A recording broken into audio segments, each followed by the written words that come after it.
Hi guys, meron tayo 7 days old na Innova. Lalagyan natin to ng bi-LED projector sa fog lamps, pati na rin dito sa headlights. Open muna natin tong headlight niya para ma-access natin laman loob. Kailangan natin kasing butasan yung kanyang reflector para magkasya itong projector lens na ilalagay natin. Kailangan din pala tama yung aiming na high beam natin. Kailangan nakapatong lang siya doon sa cut-off ng ating projectors. ZKW yung gagamitin natin shroud sa kanya. S40 by LED projectors nga pa rin nakalagay dito. 70 watts per projector with high beam function. Naka Prism Tech kaya mas malakas na siya bumuga. Naka nut and bolt installation para matibay. Saktong-saktong fit yung fan niya dito sa Innova. Q8 projector fog lamps naman ilalagay natin sa baba at nakalatag na rin ang ating mga wiring harness na idinagdag. Gamit tayo ng laser aiming device para mas maitono ng pinong-pino yung kanyang cut-off lines. May leveler din tayo dyan para maitutok natin na hindi nakakasilaw sa kasalubong na sasakyan. Ito talaga yung magandang kombinasyon. Yellow sa fog lights tapos puti naman sa headlight. Tapos ganito kalinis yung kinalabasan ng ating installation sa kanya. Parehas nga palang blue lens yung ating headlights sa fog lights. At parehas din silang merong high beam function. Parehas na LED projectors kaya walang warm up time.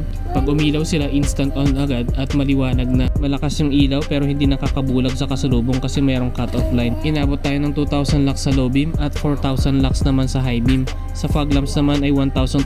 Ang stock halogen na low beam nito nasa 400 lux lang tapos 1,000 lux naman sa high beam. Sa mga nagtatanong, hindi naman po nahuhuli or nasisita yung mga ganitong setup basta't white or yellow lang yung nakalagay sa harap na ilaw ng mga sasakyan at wala pang regulation kung gaano kalakas yung pwede mo ilagay na ilaw sa iyong sasakyan. At kaya projectors nilalagay natin, makikita nyo merong cut off line yan na hindi makakabulag sa kasalubong na sasakyan. Interested ka rin mag-avail? I-message mo lang ako, Garage 58 Retrofit Works.